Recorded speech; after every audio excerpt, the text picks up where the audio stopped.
Shalom Alejem, bendiciones para todos. En esta oportunidad vamos a estar estudiando la Parashá Vayehi, que traduce como y vivió.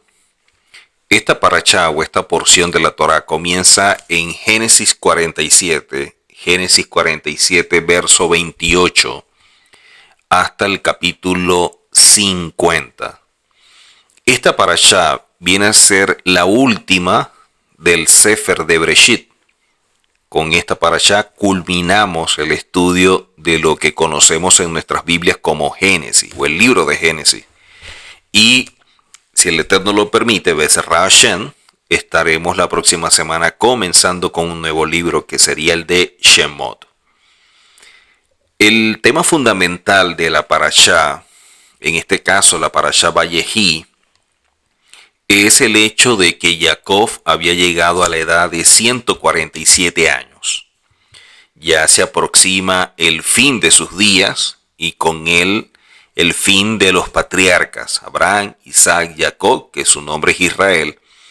Y vamos a empezar a ver ahora a sus hijos como tribus, consolidarse como nación y todo lo que viene posteriormente. Viendo Jacob que se aproximaban sus días, llamó a Yosef y le hizo prometer que lo sepultaría en la tierra que le habían prometido.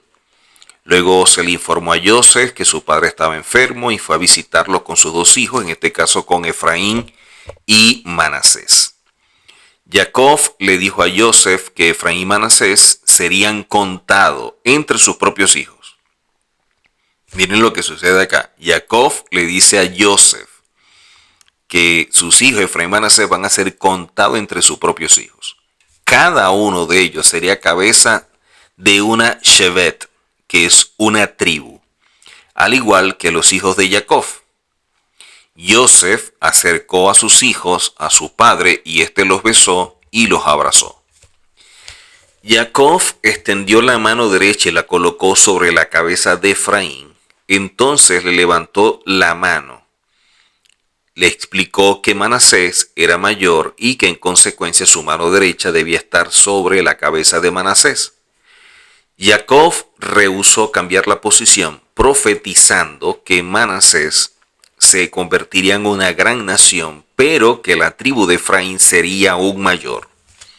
Incluso, si nosotros vemos las tribus proféticamente, la de Judá sumamente importante por el hecho de que el cetro no puede ser quitado de Judá. El caso de Leví, porque le fue dado el sacerdocio luego de lo ocurrido en el becerro de oro. El caso de Isaacar, porque eran las personas que estaban entendidas en cuanto a la Torá, en cuanto a los tiempos. Efraín, porque está conectado con la redención, está conectado con los justos de las naciones y todo lo que representa el Mesías. O sea, estas cuatro tribus son sumamente importantes o relevantes. Y con esto no es que las otras no lo sean, pero estas son como pilares en cuanto a las profecías. Jacob llama a todos sus hijos porque ya él siente que el Eterno le quitará el aliento de vida. Y Jacob, cuando llama a todos sus hijos, habló a cada uno de ellos y los bendijo. De allí es que surgen las famosas bendiciones conocidas como Birkat HaYaakov o las bendiciones de Jacob. Y estas bendiciones están llenas de profecías sobre el futuro de cada tribu y de descripciones de los atributos y características de cada uno de ellos. Incluso vemos nosotros, en función de los comentarios de los rabinos, que la bendición más grande se le dio a Rubén. Porque en el caso de Rubén, Jacob le mostró todo lo que él tenía que mejorar y cambiar. Para muchos que me vayan a impartir una bendición, es decirme todo lo bueno y que yo voy a tener esto, porque es la forma como las personas carentes de esa espiritualidad ven una bendición. Pero bajo la perspectiva hebrea, los rabinos ven la bendición de Rubén como la más importante por el hecho de que le muestra todos los errores, lo que tiene que corregir, que tiene que mejorar.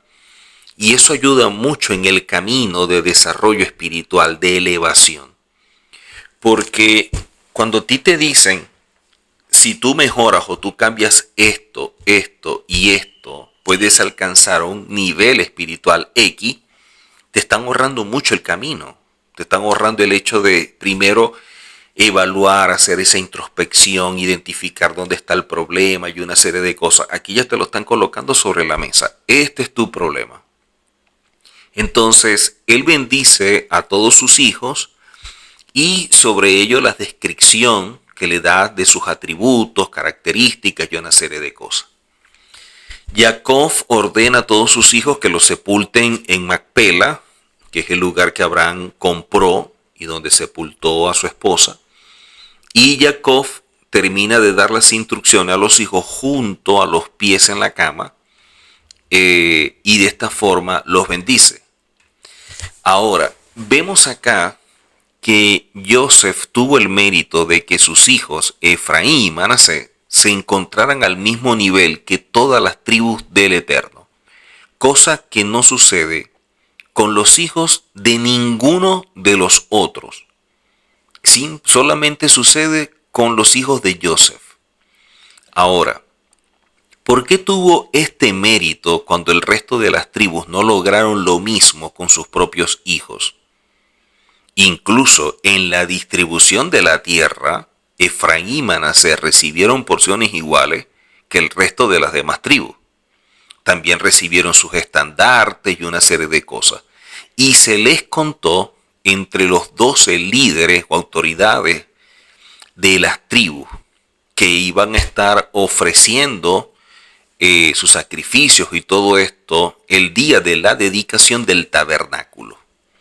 Viendo todo esto, la pregunta que surge es, ¿de dónde provenían los méritos de ellos para ser considerados con el mismo valor y con los mismos derechos que las demás tribus?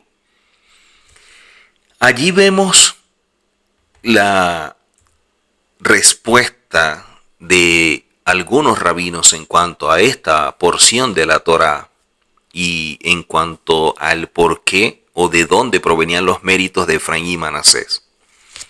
La respuesta que ellos dan reside en la fuerza espiritual de Efraín y Manasés, quienes crecieron en Egipto, una tierra idólatra llena de abominación, llena de corrupción, todo lo que es contrario a la santidad. Y a pesar de ello, cuidaron su identidad, se apegaron a la Torá. O sea, ellos, en medio de un ambiente hostil en cuanto a lo espiritual, pudieron hacer frente, pudieron luchar para mantenerse firmes y de esta manera estar delante del Eterno como Hashem espera de cada uno de nosotros. A diferencia de ellos, las otras tribus, sus hijos, crecieron en una tierra totalmente diferente porque era una tierra favorable. Y no solamente esto, sino que crecieron bajo la sombra de Jacob Avino, quien influyó sobre ellos con estudio de la Torá, con enseñanzas, ayudándolos a elevar espiritualmente y una serie de cosas así como en su momento Abraham las recibió, que dice claramente la Torá que Abraham obedeció los mandamientos, estatutos, el precepto y las ordenanzas. Recordemos que la Torá como tal se da en Sinaí, que es posterior a todo esto. Quiere decir que Jacob a sus hijos, y en este caso a sus nietos, exceptuando a los hijos de Joseph, les enseñó y les formó lo que él recibió de su padre, que a su vez recibió de su abuelo. Entonces, ese legado espiritual, toda esta morashá, Joseph la tenía. Y Joseph se la transmitió a sus hijos y les hizo ver la importancia de mantenerse firme en la Torá a pesar de estar en Egipto, porque Egipto no era su lugar. Esto nos muestra la manera que Efraín y Manasés, quienes se habían dedicado a estudiar la Torá, quienes sabían la lengua santa, quienes sabían quién era el Creador, merecieran ser contados entre las tribus del Eterno. Porque no fue nada fácil para ellos crecer como hebreos, como gente que ama al Eterno y caminar en integridad, como el Eterno le dijo a Abraham: ve delante de mí y sé íntegro, en un ambiente que era contrario, que era opuesto a todo esto. Mientras que los demás se levantaron un ambiente que era más bien de ventaja para ellos. Entonces Jacob bendice a Efraín y a Manasés diciéndoles que serían como Rubén y Simón. Aquí surge otra pregunta. ¿Por qué de entre todas las tribus Jacob eligió nombrar precisamente a Rubén y Simón? La explicación que dan los sabios en cuanto a esta bendición o lo que dice Jacob es que la palabra Rubén proviene de la expresión Kohi Berashit Oni, el principio de mi fuerza.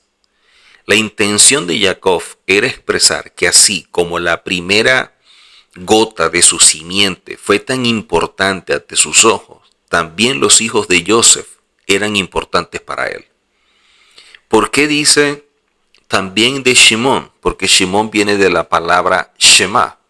Shema es oír, oír es obedecer, refiriéndose a que el Eterno oiría sus plegarias y cumpliría aquello que estaba establecido para que Efraín y Manasés fueran como el resto de las tribus, para que fueran importantes como los demás. Pero gracias a que tenían luz, Efraín y Manasés construyeron una vida espiritual que podían irradiar luz. Y en el caso de Efraín, recordemos todo lo que recae sobre él, por lo que representa proféticamente.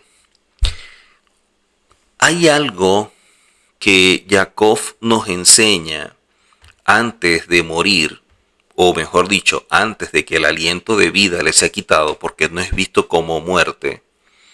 Y es que él les transmite a ellos que cuando el pueblo, cuando ellos como familia están unidos, la Kelipa que regularmente se adhiere al ser humano para quitarle visión, para menguarlo espiritualmente, para afectarlo en su desarrollo, para malograrlo en su crecimiento, esos tipos de kelipot, de velos, no tienen posibilidad de dominarlos y de llevarlos a caer en el pecado o la transgresión. En cambio, cuando el pueblo o ellos como familia están divididos, estas kelipot o estos velos obtienen fuerza y los supera. Por eso, cuando Jacob antes de morir les dice a sus hijos: reúnanse y les declararé, congréguense y oigan, que aparece en Génesis 49, implica que solo cuando ellos estén unidos como uno, tienen la fuerza de vencer todas las kelipot y todo aquello que se presente en su contra, y evitar que ésta domine al pueblo de Israel. Es decir, cuando existe entre ellos unión y unanimidad, que todos están direccionados hacia lo mismo, entonces de esta forma ellos pueden ser un gran faro, una gran luz al mundo. Por eso es que siempre vamos a ver, y lo podemos revisar a lo largo de la Tanat, cuando el pueblo estaba unido, cuando el pueblo tenía la misma visión y todos iban en el mismo sentido, grandes cosas sucedían. Vemos grandes milagros, prodigios, maravillas, vemos grandes cosas alrededor de ellos. O sea, había una palabra que había quedado marcada desde el cielo para Israel en cuanto a la unidad y unanimidad. Muchas veces podemos estar unidos. El problema es que no estamos unánimes. Y la unanimidad es relevante para efectos de la espiritualidad.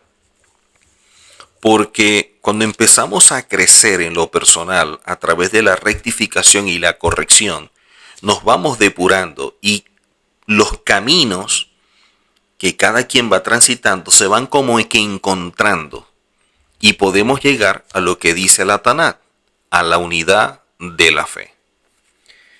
Vemos acá que Joseph cae sobre su padre, está llorando y lo besa. Y luego ordena que lo vayan a embalsamar, cosa que hicieron. Incluso el estima y el valor que veían en el padre de Joseph hizo que los egipcios observaran duelo por Jacob durante 70 días. Los hermanos de Joseph, evidentemente ya no está su padre, tienen miedo, ciertas dudas que de pronto Joseph quisiera vengarse, temerosos de que existiera algún rencor o raíz de amargura, siguieron buscando el perdón por las malas acciones pasadas. Sin embargo, Joseph les asegura que no había en él ánimo de venganza, ni raíz de amargura, ni nada. Joseph los calma y les dice que les va a apoyar a él y a sus hijos, que cuenten con él. E incluso antes de morir, les hizo jurar Joseph a los hijos de Israel que llevaran sus restos consigo cuando Hashem los condujera de regreso a la tierra prometida. Recuerden que Joseph se le quita el aliento de vida a los 110 años y su cuerpo fue llevado como se le prometió a salir.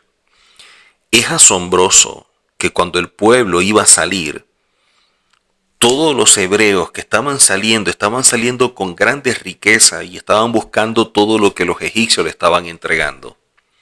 Moisés era buscando los restos de Joseph, estaba buscando cumplir con la palabra, con eso que le habían jurado, de que no se quedaría allí y que se lo iban a llevar.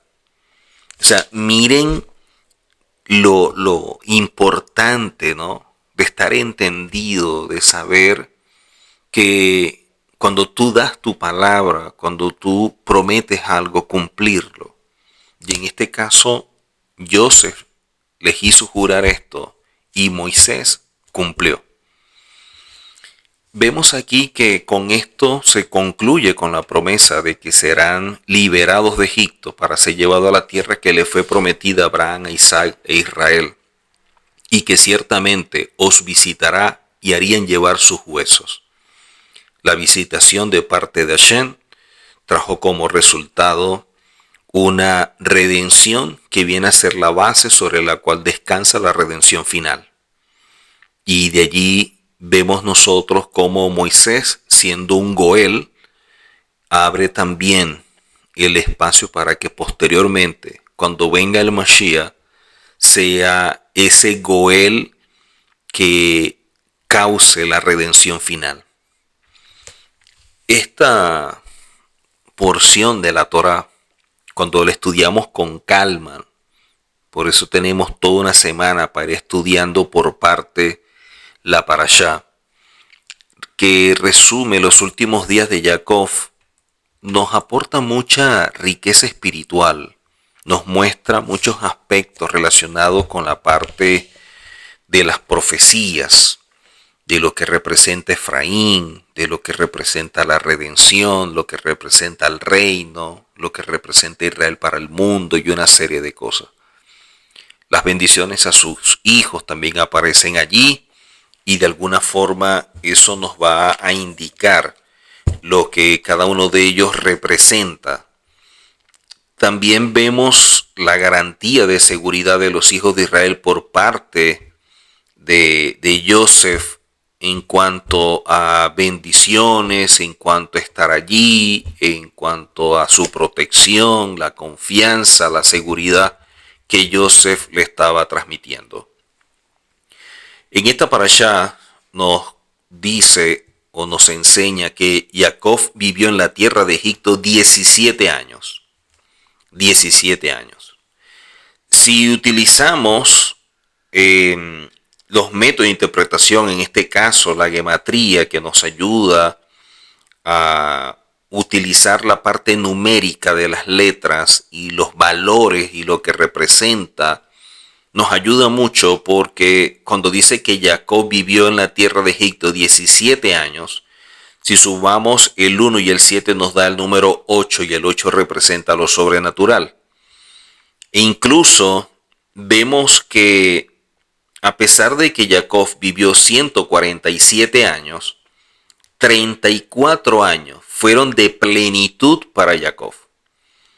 17 en Egipto y los 17 que él vivió cuando Joseph estaba con él.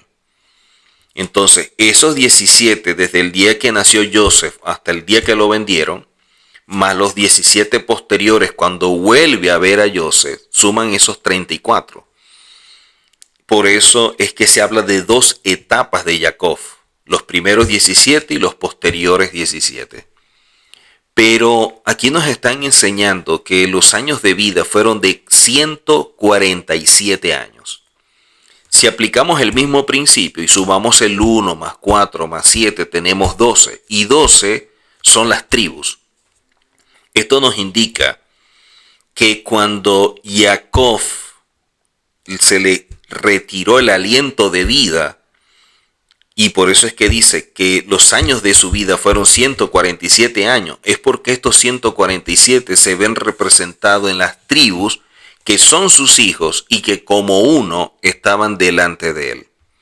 Quiere decir que se estaban presentando como proféticamente eran vistos.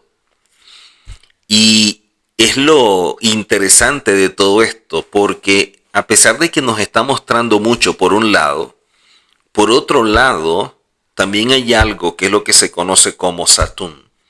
Satún es aquello que no se revela por completo. Por eso es que Rashi pregunta que por qué el inicio de esta parasha está oculto y cerrado. Y se responde que es porque al fallecer Jacob se comenzó a cerrar esa visión, esa forma de recibir esa revelación por Ruach HaKodesh y todo lo que representaba el sentir de los hebreos en Egipto. Es decir, comenzaron a ver cómo de alguna forma se iba cerrando algo en lo espiritual y se empezaron a limitar los derechos, las libertades, hasta que posteriormente, bueno, sabemos todo lo que sucede. De allí es que se comente sobre esto y lo que representa. Cuando nosotros empezamos a estudiar esta parashá, para muchos comentaristas, esta parashá debía comenzar en el verso anterior que dice: se asentó Israel en la tierra de Egipto, ya que en el verso 28 es la continuación directa e indivisible. Pero el hecho es que en Israel y dentro de las sinagogas no quisieron concluir la porción de la Torá con el verso que establece que toda la tierra pasó a ser propiedad de Faraón. Y la concluyen es con el verso que establece: se asentó Israel en la tierra de Egipto, como comenta Rashban. Rashban también comenta y pone de manifiesto el sentido optimista que posee la historia en cuanto a Israel y lo que representó el fallecimiento de Jacob para culminar una era de patriarcas, pero también una era sobre aquel que recayó el surgimiento de toda una nación. Por eso llega a su fin y comienza a surgir una nueva generación. Esta porción, Vayehí, como dijimos previamente, es la última del Sefer de Breshit, o como aparece en nuestra Biblia, el libro de Génesis. Pero así como termina el libro, también termina una etapa espiritual o incluso ideológica. Rashi comenta en cuanto a eso que Vayehí no solo es el final del libro, sino que la forma como termina es como cerrar una visión, es como cerrar algo que se fue revelando en la medida que pasó el tiempo.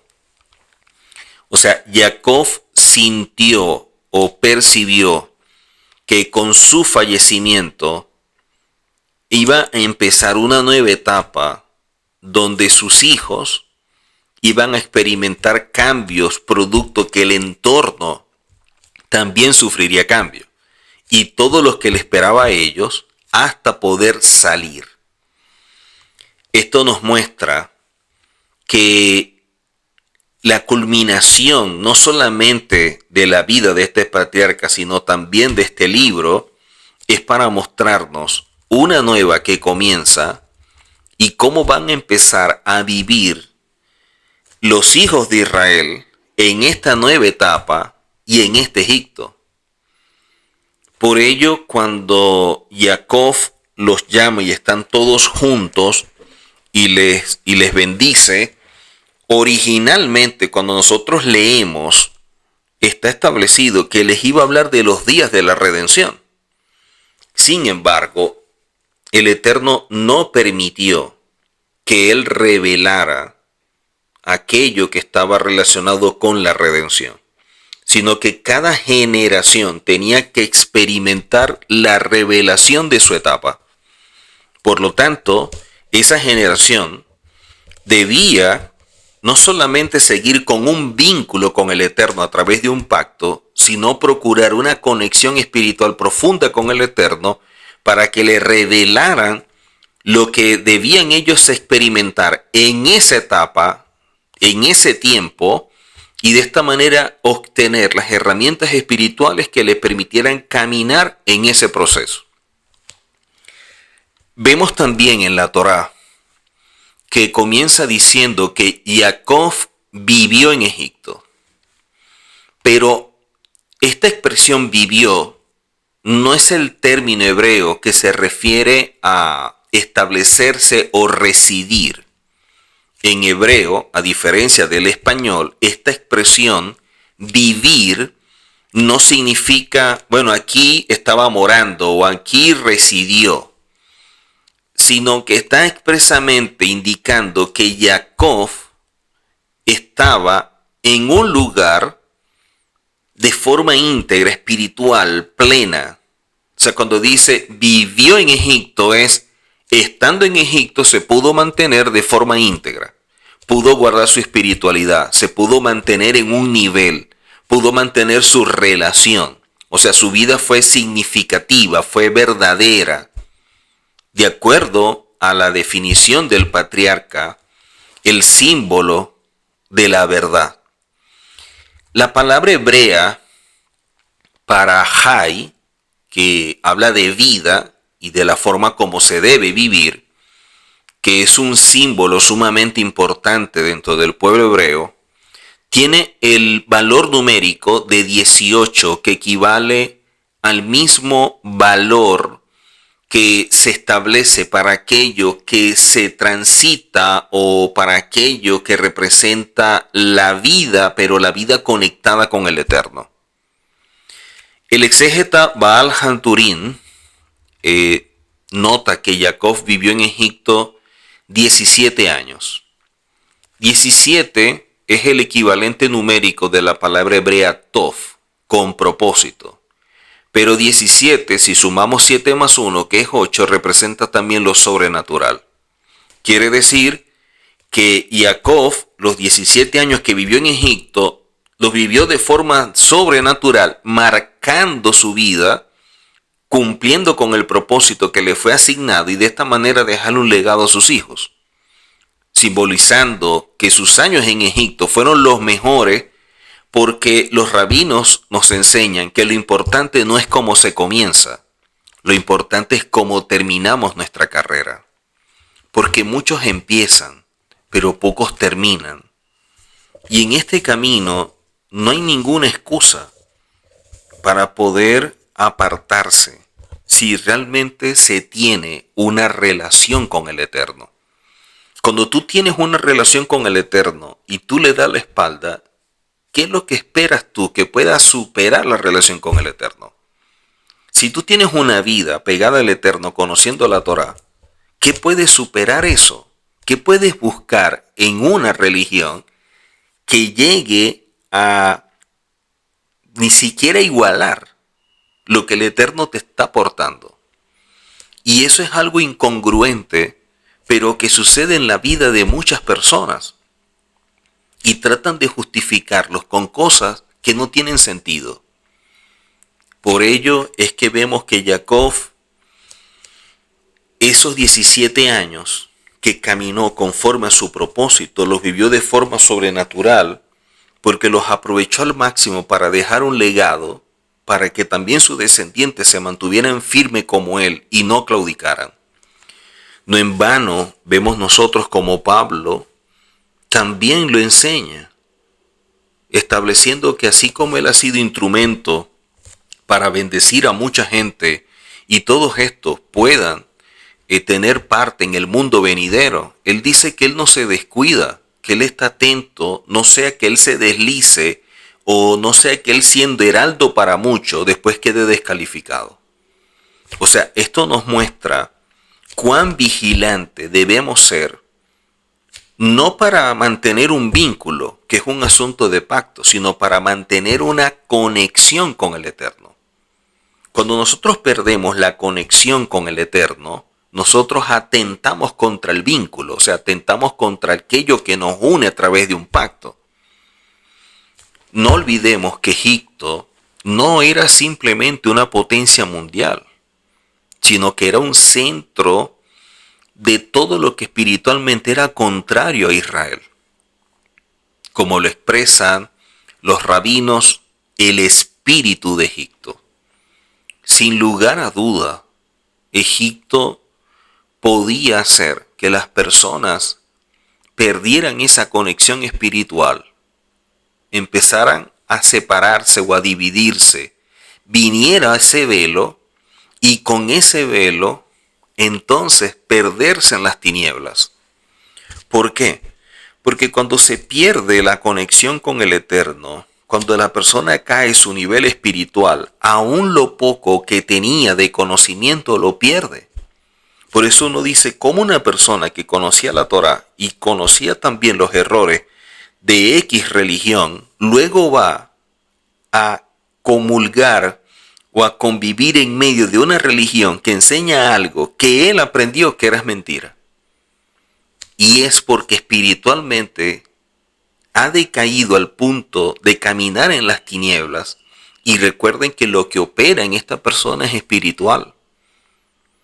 Por eso es que nos sorprende que puedan caminar como si nada en medio de un ambiente que es contrario al Eterno. Por eso cuando vemos nosotros a Jacob, que dice Jacob vivió en Egipto, es que Egipto no lo pudo afectar, que Egipto no pudo con él, que no pudo influenciar para que perdiera esa conexión. O sea, el espíritu que se mueve en Egipto no pudo menguar esa conexión que tenía Jacob con el Eterno, sino por el contrario, él la profundizó más porque estaba consciente de que en el lugar donde vivía le hacía oposición. Entonces, cuando tú estás consciente que en el lugar donde tú estás es contrario, es cuando tú tienes que reforzar las cosas, es cuando tú tienes que hacer más ajustes, cuando tú tienes que luchar más. Por eso, los sabios de la Torá interpretan esta frase en el sentido de que Jacob vivió los mejores años de su vida. No olvidemos que Egipto, y de allí la palabra Misraín, su raíz denota estrechez espiritual. O sea, es lo que te impide crecer, avanzar, es lo que te estanca. Y Egipto es visto de esta forma, en contraste con el mundo espiritual de los patriarcas. Entonces, muchos explican, y es el hecho de que cómo entonces pudo vivir los mejores años de su vida Jacob estando en Egipto. Y es porque lo mejor de ti muchas veces sale en medio de situaciones donde se te exige más. Porque en medio de un lugar donde el ambiente sea proclive a lo que tú tienes como fe, es fácil caminar en medio de tus creencias. Entonces, eso también genera un conformismo porque de alguna forma tú no aspiras más porque estás en el lugar donde todo camina o gira alrededor de la Torá y por lo tanto no hay un nivel de exigencia.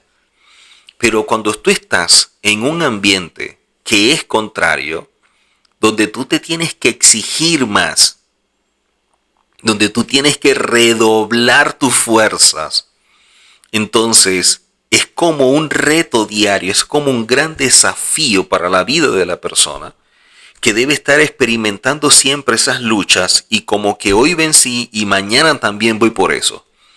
Entonces, es la forma como alguien puede superar los obstáculos, superar las adversidades y elevarse por encima de todo esto que se levanta en su contra.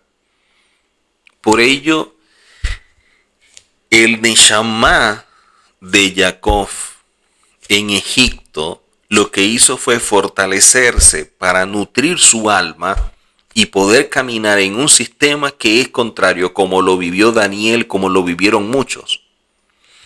El rabino Ben Zaken, hablando en relación a esta expresión de vivió Jacob, resume su origen, historia, propósito y meta, todo cuanto había experimentado, toda esa providencia celestial, esa Ashgaha Pratit, todo lo que había vivido, él lo resume como camino de integridad, como alguien firme, como alguien que no se mueve, como una persona de gran determinación. Y eso es algo que nosotros aprendemos, que podamos emular la determinación de estos grandes hombres, y no solamente Jacob, el mismo Joseph, y más que Joseph, Efraín y Manasés, porque Joseph por lo menos vivió 17 años con su padre en medio de un ambiente de Torá, pero Efraín y Manasés nunca experimentaron eso. Imagínense cuánto tuvo que remarcar, que profundizar Joseph en sus hijos para mantenerlos en un camino de santidad. Dice la Mishnah que en la hora en que el Eterno decide quitarnos el aliento de vida, ni la plata, ni el oro, ni las piedras preciosas, ni nada te acompaña. Lo único que te va a acompañar es la Torá que tú obedeciste y las buenas acciones que hiciste con ella.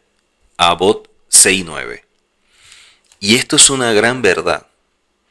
Muchas personas, y lo he visto porque he estado desde hace mucho tiempo viendo casos que se han presentado en cuanto a personas que han vivido conforme a la Torá, con una gran relación con el Eterno, o incluso personas que de alguna manera se fueron apartando, que por algún motivo, en medio de un accidente, quedaron en coma, o murieron y resucitaron.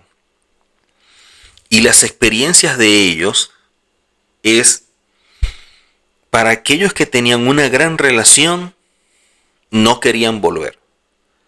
Decían que esa experiencia de la sensación, lo que se percibía en el ámbito espiritual con el Eterno y todo esto, es que se le olvida todo. Y lo único que desea es estar con el Eterno, pero está como que hasta un cierto límite, o sea, no puede pasar de donde se le permite como que llegar. Y aquellos que no tenían una gran relación con el Eterno, le empiezan a experimentar, pero se veían tan lejos que ellos le pidieron al Eterno, danos la oportunidad, si es lo que está establecido para nosotros, si es que tenemos más tiempo para estar en esta edad presente, para trabajar en función de obedecer más la Torá, para acercarnos más.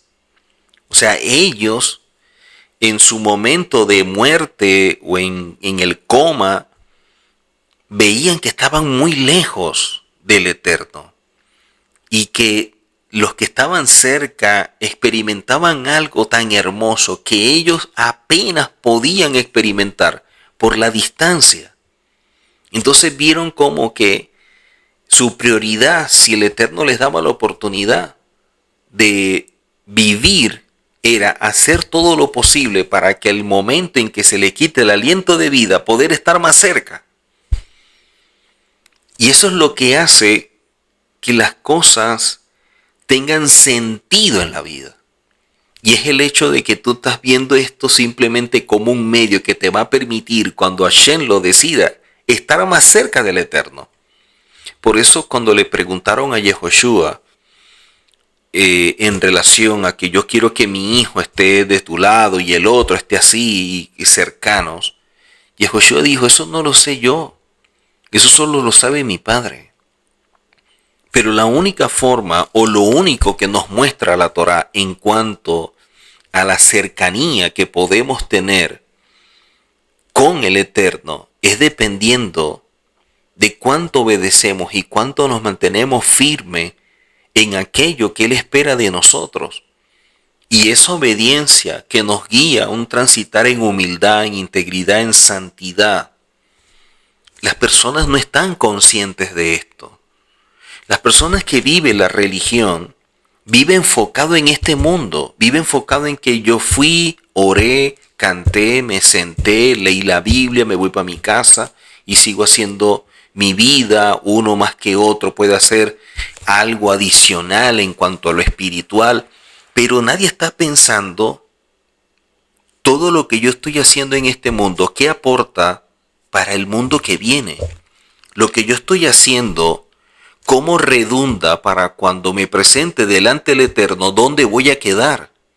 Porque el mismo Yehoshua habla de grandes y pequeños en el reino. Habla de gente que entra al reino como por fuego. Entonces, no es que entramos y todos vamos a estar en la misma posición. No es que todos entramos y vamos a estar en la misma distancia o cercanos o percibiendo todos lo mismo, porque no es así. Y eso es algo que nosotros deberíamos meditar y pensar, ¿qué es lo que estamos haciendo para que por culpa nuestra, por falta de conocimiento, por falta de compromiso, por tantas cosas, nos quedemos lejos o peor aún, nos quedemos fuera? Por eso es que se habla del lloro y del crujir de dientes. En cambio, Jacob, estos 17 años que permaneció en Egipto, para él fueron fabulosos, porque él entendía que Egipto era como que el lugar donde podía él afilarse espiritualmente, para utilizar un término. Egipto era la piedra donde él podía afilarse en lo espiritual. Y de esta manera cumplir con aquello que Hashem le había establecido. En pocas palabras, este lugar que es contrario, que es difícil, que es duro, es donde me voy a probar a mí mismo cuánto puedo dar y cuánto puedo mejorar y cuánto puedo crecer en la adversidad. Porque estar en un lugar donde todo el entorno y todas las condiciones sean favorables para ti, no te exige nada. O sea, una persona que vive en Israel, que está en Jerusalén, de pronto guardar Shabbat, quiera o no, va a tener que guardarlo porque no va a poder ir a trabajar porque todo está cerrado. Comer kashrut, comer cosas, guardar una alimentación bajo el sistema de kashrut, comer cosas que sean kasher o kosher, como dicen los askenazí, es posible porque se encuentra esa comida. Una celebración, todos los elementos de la celebración o el hecho de estudiar, está todo a la disposición. Pero para aquellos que viven fuera, ¿cuánto tienen que luchar para alcanzar unas condiciones que sean iguales o parecidas a las que experimentan los que están en Jerusalén? O sea, tienen que luchar, tienen que dar mucho más. Porque están luchando contra todo un sistema.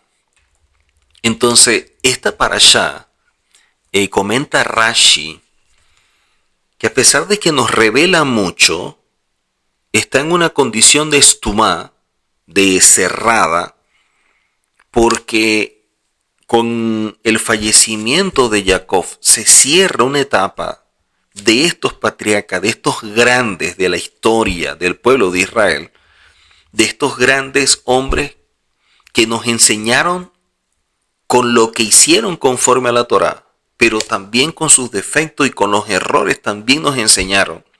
Y que la mayor enseñanza es que de esos errores, de esos defectos, de esa falla, no te quedes allí. Eso te está mostrando que puedes fallar, eso te está mostrando que eres un ser humano, te está mostrando que no te puedes confiar, te está mostrando que debes trabajar, que debes ser vigilante, que debes cada día estar más consciente. Por ende, vemos nosotros que Rashi nos habla en relación a esto y por ello vemos que esta porción de la Torá debería ponernos como que a meditar y a pensar muy bien lo que hacemos, lo que estamos dejando de hacer. Como padres, ¿cuál es el legado que estamos dejando a nuestros hijos, así como Jacob a sus hijos, así como Joseph a sus hijos? O sea, ellos no se van a formar, ellos no van a ser criados, forjados por el viento, sino por lo que hacemos y peor aún por lo que dejamos de hacer. Siempre un padre desea el bien de sus hijos. Por eso es que Jacob quería revelarles cuándo sería el fin de los días para que estuvieran atentos. Pero no pudo llegar a eso. O sea, el Eterno no lo permitió para que cada quien en su generación y en su etapa estuviera despierto y vigilante y buscara una conexión con el Eterno mayor para que el Eterno le revelara en su momento y en ese lugar, bajo esas condiciones, cómo debo vivir, cómo debo caminar acá, cómo me debo desenvolver. Y no simplemente vivir de lo que otros conquistaron, sino vivir de lo que tú conquistas, de tus luchas, de tus triunfos. Por eso, esto que le fue cerrado, como dice Rashi, para que cada generación tenga que trabajar, para que cada generación tenga que luchar. Vemos en Breshit o Génesis 47 que dice que se acercaron y llegaron los días en que Israel fallecería, por lo que llamó a su hijo Joseph y le dijo: si me he congraciado contigo, por favor pon tu mano debajo de mi muslo, que era una forma como se hacía un juramento, porque era era la parte que estaba como que más cerca, ¿no?, de el Brit Milá. Dice: y trátame con benevolencia y lealtad. Por favor, no me sepultes en Egipto. Cuando dice que y llegaron los días, esa palabra y llegaron se traduce del hebreo karaf. Karaf quiere decir que el tiempo de este patriarca se acercaba de forma inminente. Y es por eso que él quería hacer hasta lo último, porque ya sabía que no iba a poder seguir aportando a la vida de ellos. La palabra muerte, que es la expresión hebrea mut, tiene la idea como que de reunir. O sea, cuando una persona está experimentando que ya su nefesh se está como que desconectando, que tiene momentos en que se siente como que aquí, pero momentos en que se siente como que fuera ya de su cuerpo, es cuando trata de reunir, cuando trata de congregar a sus seres amados, de hablar con ellos, de compartir, y de esta manera dejarles lo último que puede darles como recurso para su vida, para cuando ya no esté. Por eso es que Jacob, conociendo de su partida, se acercaba a ellos o pedían que ellos se acercaran, creyendo que como siervos de Elohim, la vida que debían transitar y el compromiso debía ser mayor. Los patriarcas cada vez que hablaban de su despedida, de su fallecimiento, lo relacionaban con reunirse con sus padres. Y esto nos revela la seguridad de el mundo venidero, de una vida después de no estar en este plano terrenal, de la esperanza de la resurrección y de lo importante que es el mundo venidero o el Olam Jabá. Por eso es que Joseph le responde, haré tal como tú me lo pides. Cuando un sádic, cuando un justo parte de este plano, descansa bajo una promesa, bajo una palabra con la cual está confiado que será parte de un mundo venidero y que todo lo que hizo es lo que le va a permitir estar en el otro mundo. Todo lo que hacemos acá es como recursos que vamos colocando en una maleta y es lo que vamos a necesitar para el mundo venidero. Entonces, ¿qué estamos agregando al equipaje? ¿O cuál es el equipaje que nos estamos llevando? Eso es algo que debemos tener presente. Jacob estaba claro en cuanto al propósito del Eterno y así se lo enseñó a sus hijos, así se los transmitió. Por esa razón, en los momentos más difíciles es que empieza a mostrarles todo aquello que podía darles y que el Eterno le permitía. Después de 400 años, desde la palabra que se le dio a Abraham hasta los días de su salida, iba a ser una etapa bastante fuerte. Recordemos que la esclavitud no fue instantánea, fue progresiva. Y esos 210 años, como enseña la Torá, fue muy duro, muy difícil. Muy duro. Y Jacob, como todo padre, queriendo dar lo mejor a sus hijos y que puedan contar con una serie de cosas, quiso revelarles la redención final, quiso revelarles sobre la llegada del Mashiach, lo que representaban ellos como pueblo y una serie de cosas, así como en su momento Abraham vio todo esto y se gozó. Y lo sabemos porque Yehoshua tenía revelación de lo que Abraham experimentó. Lamentablemente el Eterno se lo impide a Jacob y quitándole ese momento de inspiración profética a través del Ruach HaKodesh, no habló nada de la redención. En el Talmud, en Pesajín 56, describen esta dramática escena de la siguiente manera. Cuando Jacob intentó revelar a sus hijos el tiempo de la redención final, la inspiración divina se disipó y no pudo hacerlo. Él pensó que eso era porque sus hijos no tenían los méritos de esa revelación en ese momento. Y les dijo, mi abuelo Abraham no lo pudo hacer con sus hijos porque uno de ellos no era merecedor, Ismael. Mi padre tampoco lo pudo hacer porque uno de ellos no era merecedor, y en este caso, Esaú. Entonces la pregunta es, si está sucediendo en este momento también, ¿es por cuál motivo? ¿Cuál de ellos es el que está impidiendo que esto suceda? Tampoco se entiende por qué cuando Jacob bendijo a sus hijos antes de morir, el verso no dice, y esta es la bendición, sino que la Torá enseguida enumera las bendiciones que Jacob le dio a sus hijos sin introducirlas con las palabras, y esta es la bendición. Podemos contrastar esto con el caso de Moshe, que antes de su muerte reúne al pueblo de Israel para bendecirlo, y la Torá dice, esta es la bendición con la cual bendijo Moshe, el hombre de Elohim, al pueblo de Israel antes de su muerte. Aparece en Devarim o Deuteronomio 33. Debemos entender cuál es la diferencia entre las bendiciones de Jacob a sus hijos antes de morir y las bendiciones de Moshe al pueblo antes de morir, o antes de que el aliento de vida le fuese retirado a ambos. En la diferencia de las palabras utilizadas radica la prueba de que los ojos de las tribus se cerraron al ver que su padre estaba por partir de este mundo, porque de hecho la verdadera bendición es la misma Torá. Y en la época de Jacob, la Torá todavía no había sido entregada.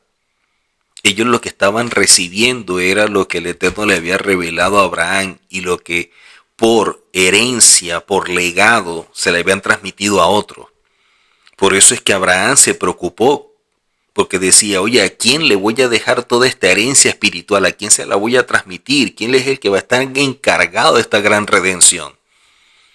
No estaba hablando de una herencia de a quién le iba a quedar los camellos, la vaca, los chivos, no. Lo espiritual, lo que el Eterno le estaba revelando. Entonces, en el caso de ellos, la diferencia es porque no tenían la Torá, pero sí tenían todo lo que de forma oral habían recibido desde los días de Abraham. Por ende, en el momento en el cual Jacob estaba por partir y quiere bendecirlos, todo aquello que recibió de parte del Eterno es como si se estuviera yendo con él. Y aparentemente la bendición parte junto con él. Por esta razón no dice, esta es la bendición. Los rabinos, para terminar de ampliar esto, dicen que en cambio al finalizar los días de Moshe, la Torá ya había sido dada y por lo tanto Moshe la enseñó, la transmitió, la remarcó. Y a pesar de que él no iba a estar, la Torá sí se iba a quedar con ello y todo lo que él deseaba era seguir nutriéndose de ella, seguir bebiendo de esas aguas que emanan de la Torá. Porque ella no está lejos de nosotros, está cerca de nosotros, delante de nosotros. En cambio, en la época de Jacob no se había experimentado nada de esto. Y de allí que siendo la Torá el pilar de la vida y quien la transmitía a sus hijos directamente era visto como un instrumento grande, en este caso los hijos de Jacob no tenían eso a la disposición. Por eso es que sus hijos de alguna forma también se entristecieron porque ya no tendrían esas enseñanzas de su padre, todo lo que les transmitió, y se sintieron que iban a quedar como que desnudos, vacíos, desprotegidos de esas palabras de sabiduría, de lo que el Eterno le había revelado desde tiempo antiguo, desde los días de Abraham, y que Jacob recibió también de su padre. Ahora, concluyen diciendo algo que considero yo relevante y que debemos tener presente todos. La Torá solo puede quedarse en una persona que se ha preparado, que se ha convertido a sí mismo en una vasija, en un recipiente para que la Torá quede depositada en su vida. Las personas que no se preparan, como el mismo Yehoshua enseñó en su momento, comparando nuestra vida como un odre, y que si el odre era viejo, cuando se vierte el vino nuevo, lo quiebra, lo rompe. Nosotros somos como una vasija, como un odre. Y si estamos anhelando que el Eterno vierta su Torá en nuestra vida, debemos preparar nuestra vida, nuestro ser, para que sea un recipiente apropiado, santo, puro, para que en nosotros repose la palabra, repose la Torá. De allí que la persona debe aferrarse a ese trabajo espiritual. Pero la única manera es a través de un crecimiento personal. Si la vasija está llena de ira, de rencor, de celo, de envidia, de mentira, es imposible que la Torá pueda permanecer. La persona tendrá momentos de iluminación, tendrá conocimiento, el intelecto, pero nunca será un portador de la Torá. Por ello, la persona que vive en los extremos de la cuerda, hablando la cuerda como si fuera la persona, y los extremos es en un extremo es la Torá y en el otro extremo el mundo, jamás podrá experimentar la dulzura de la Torá. Porque una persona que un día se dedica al mundo, a la vanidad, a este sistema, a sus celebraciones, a sus prácticas, y otras veces quiere probar la Torá y estudiarla y todo esto, es alguien que vemos nosotros lo que la misma Escritura nos expresa y que el Eterno experimenta con este tipo de persona que he visto espiritualmente como un tibio, y es que le produce náusea. Una persona ambivalente es inconstante en todos sus caminos, y eso es lo que sucede. Si alguien en un momento camina en la Torá y luego en el mundo, o en la Torá y luego en el mundo, esa persona va a terminar en el lado que tiene más peso, que tiene más fuerza y que le genera más apego, con el que tiene mayor conexión. Conexión. Y por eso es que la gente termina en el mundo o termina en una religión. Por eso la Torá en este tipo de personas no tiene esa característica de bendición como una herencia. Porque ese tipo de persona no se esforzó por mejorar sus rasgos de carácter, sus cualidades, por superar esos deseos naturales como ser humano para convertirse en un recipiente adecuado para que la Torá esté depositado en él. Y aunque vemos nosotros en el caso de Jacob, de Joseph, de Efraín, de Manasés, que el sistema de Egipto no logró su cometido para hacerlos descender espiritualmente a un punto que se extraviaran, porque lucharon, porque ellos entendieron lo que ellos representan para el Eterno y que ellos tenían la disposición de que la Torá estuviera en ellos, que la Torá quedara depositada en sus vidas. Por eso es que ellos cuidaron de no perder la lengua hebrea, ellos cuidaron de seguir estudiando la Torá y de no utilizar nombres que fueran paganos, sino nombres hebreos. Está en el Midrash Rabbah 13:19. Por el mérito de cuidar estas cosas, es que mantuvieron esa identidad por luchar por todo esto, y es que recibieron la Torá.